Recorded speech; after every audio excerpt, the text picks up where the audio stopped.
you got your Ryoko Pro. Here's how to set it up for smooth, fast, and secure use. Let's open the box. Inside, you'll find the user manual, the Ryoko device, and a USB-C charging cable. Now, let's power it up. Press and hold the power button on the top right side of the device until the display lights up. If it doesn't turn on, just give it a quick charge with the USB-C cable included.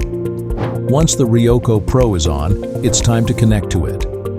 You'll see a QR code on the screen. You can connect automatically by scanning this code with your phone. In case you want to connect manually, use the Wi-Fi name and password displayed at the top of the screen.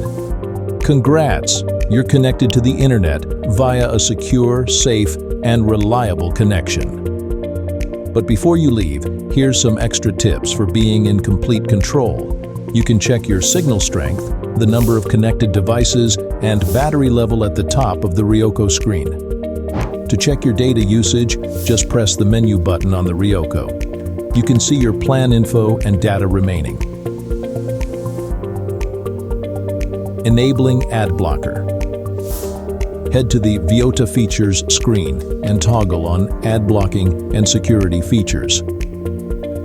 Automatic ad protection works by blocking network requests to known ad networks or malicious websites. Ryoko device is compatible with any SIM card.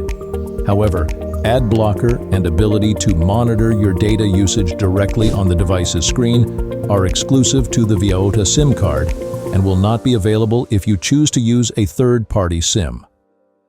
Thanks for watching and enjoy flawless connectivity.